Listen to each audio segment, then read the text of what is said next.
네, 13강은 시험 범위에 해당하는 내용 중에 일부 문제를 뽑아서 학습지를 만든 거니까 마지막에 정리하는 차원에서 공부를 하시면 될 것 같습니다.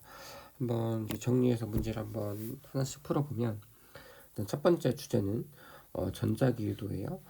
자속의 변화가 유도절을 생성한다라는 이런 지혜 법칙을 이용해서 문제를 한번 구성했고, 그 문제를 이제 어떻게 푸는지 한번 생각해 보도록 하겠습니다.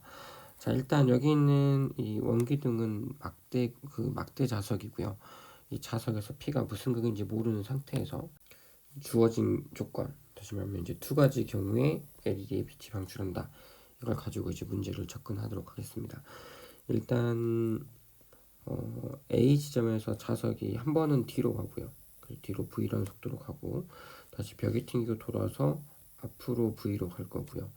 그리고 LED를 지나고 나서 B 지역을 통과할 때 이제 V, B라는 속도로 간다. 이렇게 얘기하겠습니다. 일단 이 경우에 공기 저항 그리고 모든 마찰은 무시한다. 이렇게 생각을 하고 접근을 하도록 할게요. 자, 그러면 두 가지 경우만 빛 들어온다고 했으니까 한 가지, 두 가지, 세 가지 경우 중에 언제 빛이 들어오는지 한번 따져보도록 하겠습니다. 일단 P가 N극일 수도 있고 S극일 수도 있으니까 한 가지 한 가지 따로따로 이제 놓고 먼저 한번 얘기를 해보면, 일단 첫 번째, P가 S극일 때 어떻게 되는지 한번 해볼게요. P가 S극이면 이제 1번 상황에서 지금 LED 여기 있는 코일 입장에서 보면 S극이 도망가는 꼴이니까 얘가 N극이 되게끔 전류가 흘러야 됩니다. 여기 N극이 되려면 이제 오른손 법칙 생각을 해보면요. 오른손 법칙 생각해보면 이렇게 올라가는 방향으로 전류가 흘러야 된다라고 말할 수 있어요. 이렇게 전류가 흐르려면 LED가 전류가 들어가는 방향이 P형이어야 되는데 지금 N형으로 되어 있죠. 그 말은 이렇게는 전류가 흐를 수 없다. 그래서 이때는 전류가 안 흐른다라고 생각을 해주시면 되겠습니다.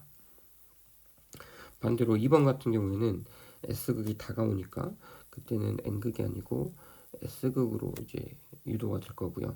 S극으로 유도가 되면 여기는 전류도 아랫방향으로 전류가 흐르니까 그때는 이렇게 전류가 흐르고, 그때는 P형으로 들어가서 N형으로 나오는 경우니까 이때는 전류가 흐를 수 있다라고 말할 수 있겠네요. 자, 그럼 마지막으로 B 경우를 생각해 보면 P가 S극이라고 했으니까 반대쪽은 N극이 될 거고요. 지금 B 상황은 N극이 도망가고 있는 상황입니다. LED 입장에서 이거 붙잡아야 되니까 이쪽이 S극이 되게끔, 여기가 다시 N극이 되게끔 전류가 흐르는 건데, 아까 이 경우는 전류가 지금 여기서 위로 올라가는 방향이었고요. 이때는 LED가 전류가 흐르지 못한 상황이었습니다. 그래서 이때도 전류가 흐르지 못한 상황이니까 만약에 P가 S극이라면 딱 2번일 때 한 번만 LED에 전류가 들어오는 그런 상황이 됩니다. 그래서 1번은 조건에 부합하지 않고요. 여기 이번에는 이제 2번 P가 N극일 때를 한번 따져볼게요. S극일 때 안 되니까 N극일 때 될 것 같긴 한데 한번 N극일 때도 한번 진행해 보도록 하겠습니다. P가 N극이라면 1번 상황은 V가 이제 자석이 도망가는 경우니까 이 극이 이제 S극이 되게끔 자기가 유도가 되겠죠. 전류가. 그러면은 S극이 되게끔 오른손을 생각해 보면 지금 앞에 보이는 전류는 아랫방향이 될 거고요. 아랫방향이면 전류가 이렇게 내려오니까 이렇게 들어가는 이런 상황이 됩니다. 그래서 이때는 전류가 흐를 수 있는 상황. 그래서 1번은 전류가 흐를 수 있는 상황이고요. 2번 같은 경우는 N극이 다가오니까 이번에 여기가 N극이 다가오니까 이제 N극이 되게끔 유도 전류가 흘러야 되고요. 근데 아까 S극일 때 유도 전류가 흘렀다는 건 이쪽 N극이 되게끔 할 때는 LED 때문에 전류가 흐르지 않은 상황이 될 겁니다. 그래서 2번은 전류가 흐르지 않는 상황이 될 것 같고요. 이때는 전류가 흐르지 않고, 3번 같은 경우에는 P가 N극이니까 이쪽이 S극이 될 거고, S극이 도망가고 있으니까 이쪽이 N극이 되게끔, 반대쪽이 S극이 되게끔 전류가 유도됩니다. 이 경우는 아까 LED가 흐르는 경우에 해당이 되니까 결국 이때도 전류가 흐른다. 결국 P가 N극일 때는 1번 경우, 3번 경우 두 번 전류가 흐르니까 P의 극은 N극이다. 이렇게 말할 수 있겠네요. 그 다음에 속도가 어떻게 될 거냐. 다시 말하면 이 2번 지금 이때 흐르는 속도, 이때 흐르는 게 아니고 자석이 움직이는 속도 V와 그리고 B에서 자석이 움직이는 속도 VP를 비교하라고 했습니다. 그런데 지금 보면 전류가 두 번 흘렸죠. 언제 흘렀냐면 1번일 때 전류가 흘렀고요. 그러니까 이때 전류가 흘렀고 이때 전류가 흘렀습니다. 그럼 전류가 흐를 때 자석에 작용하는 힘으로 한번 얘기를 해볼게요. 힘으로 한번 얘기해 보면 자석이 왼쪽으로 갈 때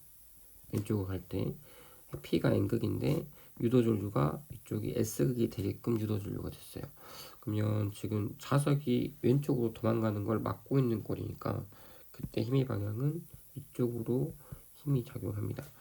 다시 말하면 1번 같은 경우에는 이거를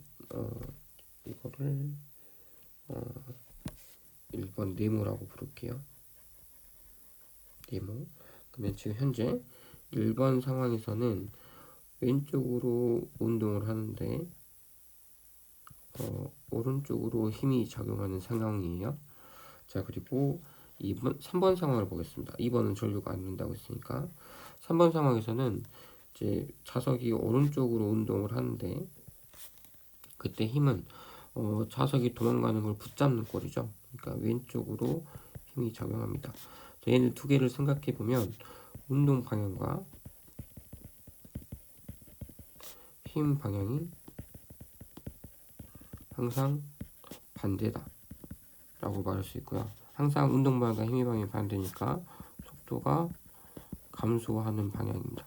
속도가 감소하니까 결국 그 속도를 비교해 보면 처음 속도가 V고 이제 나중 속도가 VP라고 하면 속도가 감소했으니까 이런 상황이다. 이렇게 얘기할 수 있겠죠. 두 번째, 에너지 측면에서도 얘기할 수 있어야 됩니다. 우리 총 에너지는 유지해야 되는데 총 에너지는 보존돼야 될 텐데 지금 보면 자석의 운동 에너지가 나중에 뭘로 바뀌었냐면 LED에 전류가 흘렀으니까 전기 에너지로 일부 변환됐습니다. 그러면 총 에너지, 다시 말해 운동 에너지 더하기 전기 에너지는 다 해서 일정해야 되는데 그중 일부가 전기 에너지로 갔으니까 여기서 내릴 수 있는 결론은 운동 에너지는 감소한답니다. 그 운동 에너지가 감소한다는 건 결국 2분의 1 mv 제곱이라는 이 에너지가 감소한 거니까 결국 V가 감소. 그럼 결론을 내리면 V가 처음 속도가 나중 속도보다 더 크다. 그래서 힘으로 얘기하든 에너지로 얘기하든 속도는 나중 속도가 더 작다. 이렇게 얘기할 수 있겠네요. 자, 두 번째 문제입니다. 이것도 이제 전자기 영역 파트인데요. 잘 보시면 지금 첫 번째랑 두 번째 자기장 영역이 이렇게 표시가 되어 있고요. 이 첫 번째랑 두 번째 자기장 영역이 하나는 B0 그리고 하나는 2B0인데 그때 이제 지면으로 방향이 좀 달라요. 1번 영역은 들어가는 방향, 2번 영역은 나오는 방향이다. 이렇게 생각해 주시면 되겠습니다. 사실 이제 이렇게 놓고 이제 문제를 풀면 될 건데 나중에 편의상 우리가 하나 약속을 하고 갈 건데요. 만약에 지금 여기 있는 표시 방법을 보면 제가 들어가는 거를 플러스로 표시를 했고요. 플러스 방향이라고. 그리고 나오는 거를 마이너스 방향이다. 서로 이제 방향을 구분하기 위해서 부호를 쓴다라고 생각을 해주시면 되겠습니다.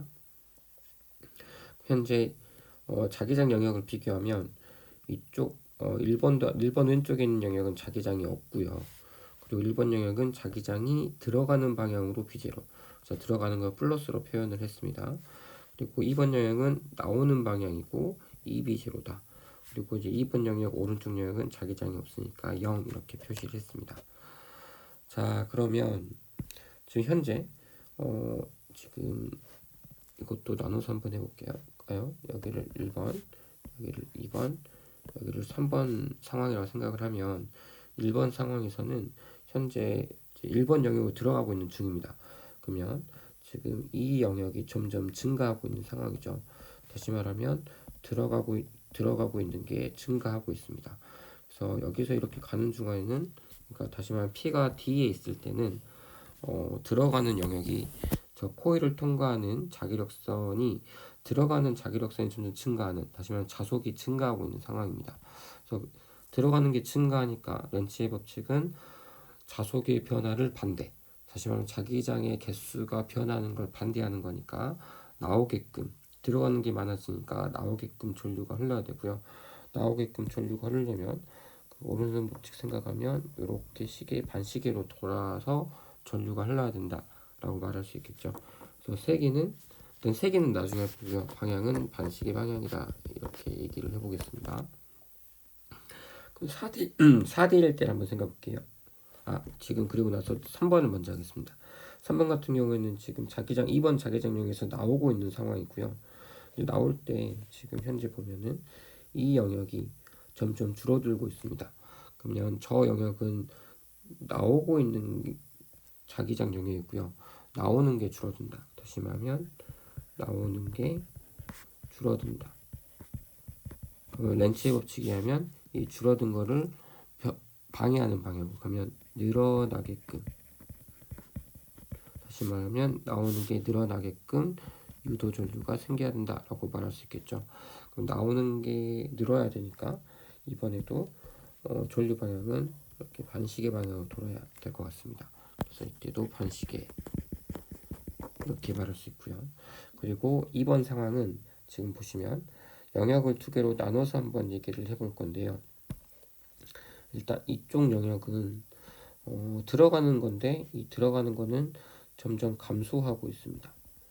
그리고 반대로 이쪽 오른쪽 코일의 오른쪽 영역은 나오는 건데, 이건 점점 증가하고 있어요. 그러면 각각에 대해서 렌치의 법칙을 적용하면 얘는 감소하니까 이거를 방해하는 방향으로, 그리고 오른쪽은 증가하니까 이거를 방해하는 방향으로 전류가 흘러야 된다 라고 얘기할 수 있겠네요. 일단 빨간색 부분 생각을 하면은 지금 들어가는 게 감소하고 있으니까, 이 들어가는 게 증가하게끔, 그럼 결국 시계 방향으로 전류가 흘러야 되는 이런 상황입니다. 그리고 파란색 부분, 나오는 게 증가하고 있으니까 나오는 게 감소하려면 결국 들어가게끔 이렇게 전류가 흘러야 되는 상황이고요. 다시 말하면 그 코일의 왼쪽이든 오른쪽이든 그 상황을 모두 다 고려하면 시계 방향으로 전류가 흘러야 되는 상황이니까 결국 X가 4D일 때는 시계 방향으로 전류가 흘러야 된다라고 말할 수 있겠습니다.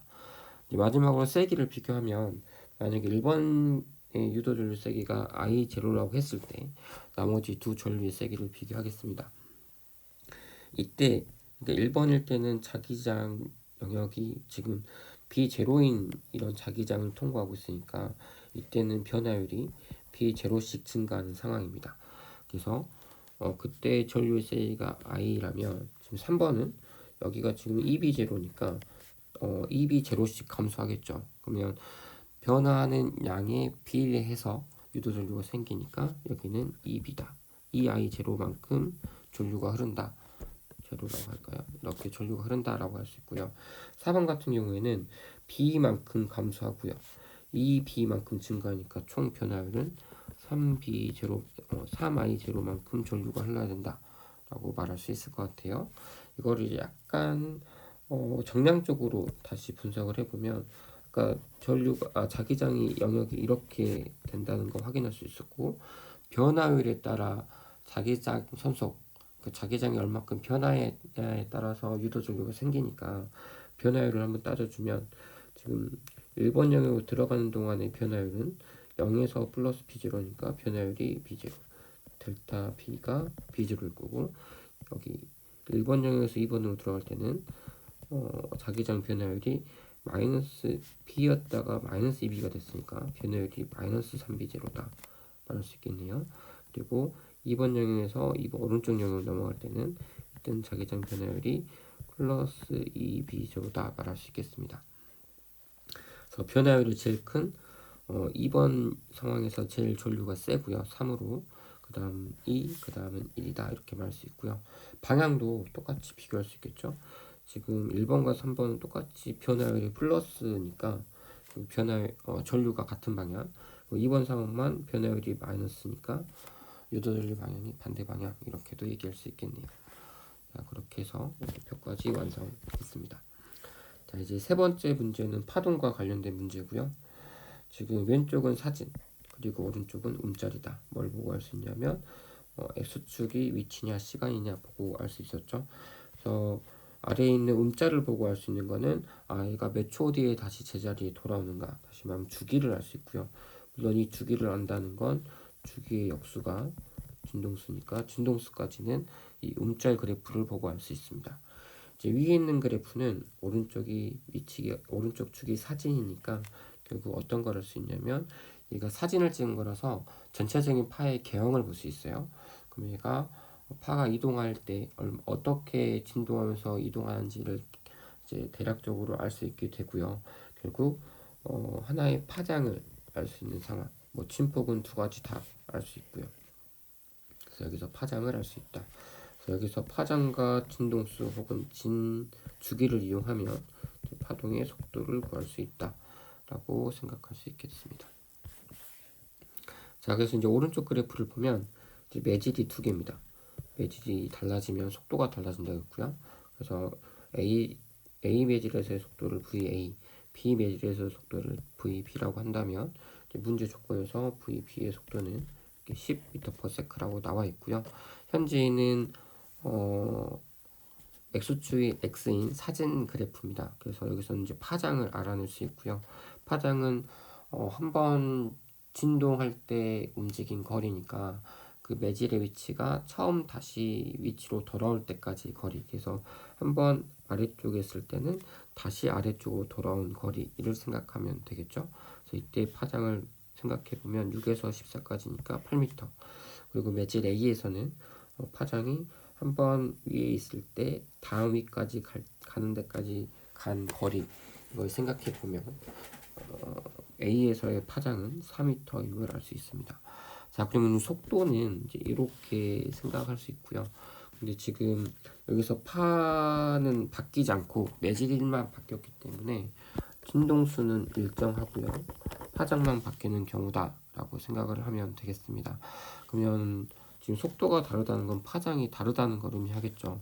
그 중에 이제 VB는 10m/s가 나와야 되고요. 얘는 파장 곱하기 진동수가 될 겁니다. 파장이 얼마냐면 10m/s는 파장이 8m, 그리고 진동수는 모르는 상황입니다. 그러면 약분하면 미터 약분할 수 있고, 숫자도 약분하면은 결국 진동수는 4분의 5 퍼세크가 되고요. 이 퍼세크를 우리는 보통 헤르츠 이렇게 쓴다고 생각할 수 있겠죠. 그래서 진동수는 4분의 5 헤르츠다 이렇게 생각하시면 되고요. 그거를 여기에다가 한번 대입을 하면 A에서의 속도는 A의 파장 곱하기 진동수다 이렇게 생각하면 4m 곱하기 4분의 5 헤르츠, 그러면은 5m/s 이렇게 말할 수 있겠네요. 그래서 진동수는 4분의 5 헤르츠 나오고요. 속도는 5m/s 이렇게 말할 수 있겠죠. 자, 아까 앞선 문제에서 이제 매질이 달라지면 속도가 달라진다 라는 걸 했다면, 이번에는 이 속도가 바뀌게 되면은, 그래서 매질이 바뀌게 되면 그때 그 매질이 속도가 바뀌는 그 지점에서 일부는 반사하고 일부는 굴절이 일어날 수 있다 라는 거에 대해서 공부를 하도록 하겠습니다. 지금 이 경우는 광원이 밑에, 그러니까 파원이 밑에 있고, 그래서 빛이 이제 일종의 파동이니까 파가 진행하면서 각도에 따라서 어떻게 꺾이는지를 보여주는 그림이라고 생각하시면 되겠습니다.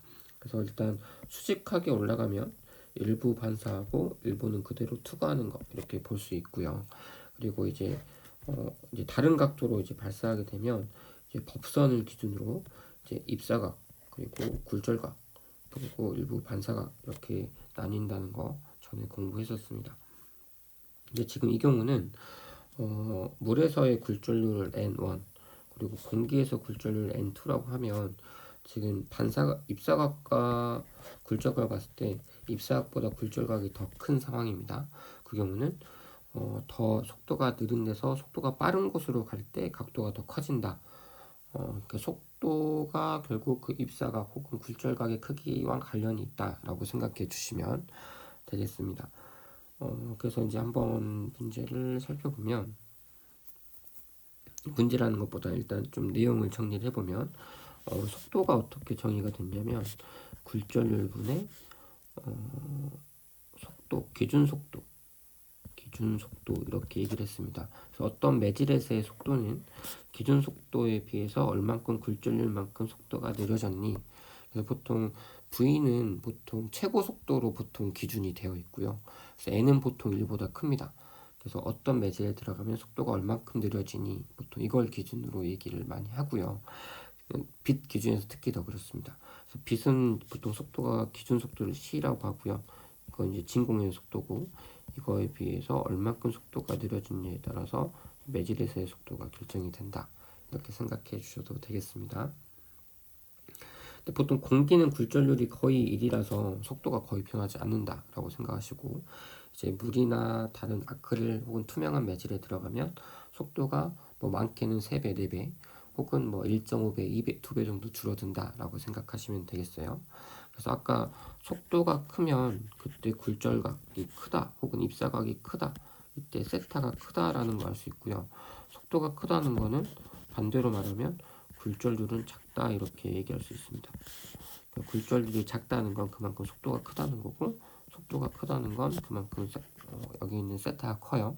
그러면 세타가 크다는 건 사인 세타도 크다는 걸 의미하겠죠. 자, 그래서 정리를 하면 굴절률이 작으면 결국 사인 세타 값이 커집니다. 그래서 어떤 관계가 하나 성립이 됐냐면 굴절률 n이 작으면 n이 만약에 n2보다 작으면 대신 사인 세타 값이 커요. 그래서 결국에 얘가 작으면 얘가 커지는 거. 그래서 결과적으로 n 굴절률 곱하기 사인 세타 값이 일정한 상황입니다. 물론 좀 더 엄밀하게 수학적으로 증명을 할 수도 있는데 지금은 그냥 이렇게 간단하게 한번 정리만 해보는 걸로 하겠습니다. 그래서 이걸 스넬의 법칙이라고 불렀고요. 지금 이 경우에 한번 어떤 걸 생각해 보냐면 현재 물에서 공기로 빛을 쏟아 보면 결국 굴절각이 입사각보다 더 크니까 굴절각이 먼저 90도에 도달하는 상황이 펼쳐집니다. 그때의 입사각 우리는 임계각 이렇게 부르고요. 그래서 임계각이 되고 나면 굴절각이 이제 90도가 됐다라는 거고 굴절각이 90도가 됐다는 건 위로는 더 이상 빛이 못 간다는 거죠. 그럼 더 이상 위로 투과하지 못하니까 결국 그는 굴절하지 않는다. 그래서 임계각이 되면 거의 굴절하는 것 없이 평면으로 가고요. 굴절각이 넘어가면 임계각이 넘어가면 그때부터는 위로 올라가는 것 없이 다 전부 다 반사한다. 그래서 전부 반사한다. 그래서 이거를 줄여서 전반사라고 부른다라고 생각해 주시면 되겠습니다. 이걸 실제로 한번 적용을 해보면 지금 밑에는 이게 무슨 매질인지 모르겠지만 굴절률이 1.5라고 되어 있고요. 위에 공기는 굴절률이 1이다 라고 생각을 해보시면 이때 한번 이 굴절각이 90도가 되는 임계각을 한번 구해보자 라고 한다면 n1 sin 세타 1은 n2 sin 세타 2라고 했을 때 일단 이쪽이 어떤 A 매질 그리고 오른쪽이 공기라고 한번 해볼게요. 그러면은 n이 1.5인 상황이고 그때 사인 값이 얼마인지 모르니까 임계각 이렇게 표시를 해주면 그때 공기는 굴절률이 1 그리고 굴절각은 임계각이어야 되니까 그때 굴절각은 90도인 상황이죠. 그래서 이렇게 놓고 계산해보면 사인 90도는 1이니까 1은 사인 세타 c의 1.5배다 라고 할 수 있고 사인 세타 c는 얘가 2분의 3이니까 3분의 2일 때를 말합니다. 그럼 사인 세타 c가 3분의 2인 사인 값 그 각도는 얼마일까 라고 생각해 보면 이건 나중에 이제 그 호도법 그 사인 삼각 함수표를 보면 약 41.8도라고 하네요. 그렇게 찾을 수 있고요. 이쪽도 똑같이 한번 적용해서 한번 문제를 한번 접근해 보면 n1 sin 세타 1이 n2 sin 세타 2다 이렇게 놓고 한번 계산을 해보면 이제 이쪽이 B 상황, 이쪽이 A 공기 상황입니다. 물론 반대로도 상관없어요. 반대로 해볼까요? 아까 A는 그렇게 했으니까 얘가 공기, 얘가 만약 B라고 생각한다면 공기는 굴절률이 1, 그때 굴절각은 이게 지금 인계각 찾는 거니까 결국 그때 굴절각은 90도여야 되는 상황이죠. 그래서 얘는 90도인 N2는 굴절률이 2. 그리고 그때 사인 값은 얼마인지 모르는 상황이니까 인계각 이렇게 표시할게요. 그럼 이 값이 1이니까 결국 사인 세타 C는 2분의 1인 상황이고요. 그때 세타 C는 특수각이죠. 30도가 됨을 이렇게 확인할 수 있다. 그래서 스넬의 법칙을 이용하면 두 매질의 굴절률을 하면 인계각을 구할 수 있다. 반대로도 얘기할 수 있겠죠. 만약에 둘 중 하나의 굴절률을 주어지고 그리고 인계각을 가르쳐주면 그걸 이용해서 굴절률을 찾을 수도 있다 라고 생각해 주시면 되겠습니다. 여기 속도가 V다. 공기에서의 속도가 V로 한다면 B에서의 속도는 이제 굴절률 분의 기준 속도니까 기준이니까 결국 V분의 2 이렇게 말할 수 있겠네요. 그래서 속도가 2배 더 이렇게 적은 2분의 1배인 상황이다 라고 말할 수 있겠습니다. 마지막 파동 중에서 중첩 가능하기 때문에 나타나는 간섭과 관련된 질문 하나 하고 마무리하도록 하겠습니다. 이거 학습지에서 기존 학습지 11강, 12강에서 나왔던 문제고요. 아마 12강에서 나왔을 것 같은데 스피커가 이렇게 두 개가 있을 때 여기 있는 소음 측정기에 측정을 했을 때 어떤 소리가 들릴까? 이건 수면파랑도 같이 생각해 볼 수 있어요. 수면파도 마루마루가 만나면 더 볼록한 마루가 되고 골골이 만나면 더 깊숙한 골이 되니까 위에서 빛을 비췄을 때 밝고 어둡고 이렇게 나뉘었었죠. 그래서 이것도 이제 비슷하게 한번 얘기를 해보도록 하겠습니다. 일단 x가 0에서 보강간섭이 일어난대요. 근데 x가 0인 지점이 지금 해보면 a에서 O까지 거리와 b에서 O까지 거리가 같은 상황입니다. 그래서 여기서 보강이 되려면 결국 같은 거리니까 만약에 마루로 시작해서 마루로 끝났다면 b도 마루로 시작해서 마루로 끝나야 되는 상황이에요. 그래서 보강이 되기 위해서는 a, b에서 처음에 소리가 나올 때 둘이 같은 위상으로 나와야 됩니다. 그리고 둘이 만났을 때 똑같은 위상으로 만나니까 계속 이제 보강이 된다라고 말할 수 있겠죠. 그래서 여기 0에서는 마루가 만나거나 좀 시간이 지나면 골골이 만나서 이렇게 보강이 되는 상황이다 라고 생각해 주시면 되겠습니다. 그리고 이 D에서 또 보강 간섭이 일어난대요. 근데 이 D를 보면은 거리가 다르거든요. 길이차가 있음에도 불구하고 보강 간섭이 돼야 된다는 건데 그 말은 결국 마루가 만나거나 골골이 다시 만나야 됩니다. 근데 이걸 한번 조금 비틀어서 생각을 해보면 결국 마루랑 마루가 만나면 되지 몇 번째 마루가 만날 필요는 없거든요. 다시 말하면 여기서 마루가 되고 마루에서 나와서 두 번째 마루, 세 번째 마루에서 지금 여기서 만나고요. 지금 B에서도 첫 번째 마루에서 시작해서 세 번째 마루가 만나니까 여기서 보강이 됐는데 지금 보강 간섭이라는 건 마루랑 마루가 만나면 되지 꼭 첫 번째 마루일 필요는 없습니다. 자, 그래서 어떻게 지금 얘기할 수 있냐면 A에서 ED까지 거리는 꽤 멀고요. 그리고 이거 좀 더 작게 할까요? A에서 B에서 ED까지 거리는 짧습니다. 이게 더 거리가 큰 상황이에요. 근데 어차피 보강만 되면 되니까 지금 이 경우는 파가 꽤 여러 번 갔다가 결국에 예를 들면 마루에서 끝나고요. 지금 ED 같은 경우에는 조금만 가고 이렇게 마루에서 끝나면 지금 그림이 좀 이상한데 만약에 B 같은 경우에는 똑같이 가다가 이렇게 끝나버리면 지금 이 거리만 놓고 오면은 A에서 D까지가 더 길고 B에서 D까지가 더 짧은 상황이지만 어차피 마루로 끝나면 결국에 같이 보강이 되는 거라고 얘기할 수 있겠죠. 그래서 지금 상황을 따져주면 그 거리 차이는 있지만 그 거리 차이가 얼마면 된다. 이렇게 정확히 한 세트, 한 파장이 나면은 보강이 될 수 있다라고 생각하시고 꼭 여기서 끝날 필요 없죠. 여기서 끝나도 되니까 그 경우에는 두 파장 차이 나고 혹은 세 파장 차이 나도 보강 간섭이 일어날 수 있습니다. 그래서 보강 간섭이 일어날 조건 중에 하나는 두 거리차, 그러니까 A에서 ED까지와 B에서 ED까지 거리 차가 그게 파장 차이거나 2파장 차이 나거나 3파장 차이 나거나 이렇게 딱 한 세트 한 파장씩 차이 나면 결국 보강 간섭이 일어난다 라고 말할 수 있고요. 이제 반대를 생각해 보면 A에서 1D에서 B에서 2D까지의 거리를 뺐을 때 그 차가 반파장 차이 나면은 결국 반파장이라는 건 지금 이렇게 마루에서 끝난 게 아니라 결국 얘가 똑같이 이렇게 움직였을 때 마루에서 끝나는 경우니까 그 경우는 정확히 반파장 차이 나겠죠. 반파장 차이 나거나 또 한 세트 더 가고 반파장 2분의 3 람다 혹은 2분의 5 람다 이런 상황에서는 상쇄가 된다. 위의 경우는 보강이 된다. 이렇게 얘기할 수 있겠습니다. 자, 그러면 이제 이게 첫 번째 보강, 또 다른 보강 간섭 지점, 이게 두 번째, 얘가 세 번째 보강 간섭 지점이라고 생각을 해볼 수 있을 것 같고요.